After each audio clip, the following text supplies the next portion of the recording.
इंडी गठबंधन की हिंदू धर्म के प्रति जो नफरत और हिकारत उनके दिल में भरी हुई है, जो अवमानना और तिरस्कार उनके मन में भरा हुआ है, यह उसकी स्वाभाविक अभिव्यक्ति है। वही गठबंधन है जिसने 2023 में बाकायदा कॉन्फ्रेंस की थी इरेडिकेशन ऑफ सनातन धर्म, अर्थात हिंदू धर्म का समूल नाश। ममता बनर्जी जी का बयान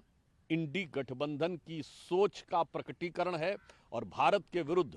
हिंदू धर्म और सनातन धर्म के विरुद्ध होने वाले षड्यंत्र का भी एक प्रकटीकरण है। मैं मधु से अनभिज्ञ आज भी, जीवन भर विषपान किया है, किया नहीं विध्वंस विश्व का आजीवन निर्माण किया है। मुट्ठी भर अवशिष्ट भस्म पर जीवन भर अभियान किया है, किया नहीं विध्वंस विश्व का आजीवन निर्माण किया है। भारतीय संस्कृति की सामाजिक समरसता, आध्यात्मिक श्रेष्ठता और वैज्ञानिक प्रामाणिकता के प्रतीक इस महाकुंभ पर्व को लेकर लगातार इंडी गठबंधन के नेताओं के द्वारा जिस प्रकार के निंदनीय भर्त्सनायोग बयानों की श्रृंखला आ रही है, ममता बनर्जी जी का यह बयान जो निहायत ही निंदनीय और भर्त्सना योग्य है, अर्थात महाकुंभ को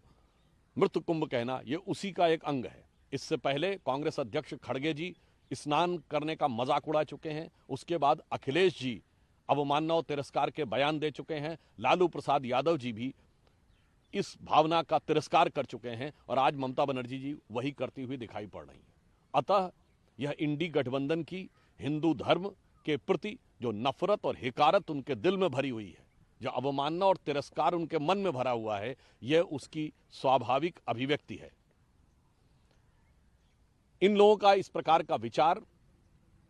कोई सहज स्वाभाविक विचार नहीं है जो मन से आ रहा है, यह एक योजना और डिजाइन का पार्ट है, क्योंकि ये वही गठबंधन है जिसने 2023 में बाकायदा कॉन्फ्रेंस की थी इरेडिकेशन ऑफ सनातन धर्म, अर्थात हिंदू धर्म का समूल नाश। फिर धार्मिक ग्रंथों को फाड़ने से लेकर हिंदू धर्म को HIV, मलेरिया, डेंगू और जाने क्या क्या कहा था। और ये लोग उस योजना का अंग हैं जिसने 2021 में दुनिया के बड़े बड़े विश्वविद्यालयों में एक कॉन्फ्रेंस की थी, डिसमेंटलिंग ग्लोबल हिंदुत्व, यानी संपूर्ण विश्व से हिंदुत्व को ध्वस्त करना। अतः ममता बनर्जी जी का बयान इंडी गठबंधन की सोच का प्रकटीकरण है और भारत के विरुद्ध, हिंदू धर्म और सनातन धर्म के विरुद्ध होने वाले षड्यंत्र का भी एक प्रकटीकरण है, वैश्विक षड्यंत्र का प्रकटीकरण है। यद्यपि ये लोग हिंदू धर्म, सनातन धर्म और भारतीय संस्कृति के लिए कितना भी विश्वमन करते रहें, परंतु हम तो उन विचारों को आराध्य मानते हैं, हम तो उन भगवान शंकर को उसका प्रतीक मानते हैं जिन्होंने कि जगत कल्याण के लिए कंठ में विष धारण किया और जगत का कल्याण किया। तो मैं उन करोड़ों श्रद्धालुओं को जिनकी भावनाओं को आहत करने का, ध्वस्त करने का काम खड़गे जी, अखिलेश जी, लालू प्रसाद यादव जी और ममता बनर्जी जी ने किया है, ममता जी ने जिसकी पराकाष्ठा दिखा दी है, उनकी तरफ से कहना चाहूँगा कि मैं मधु से अनभिज्ञ आज भी, जीवन भर विषपान किया है, किया नहीं विध्वंस विश्व का आजीवन निर्माण किया है।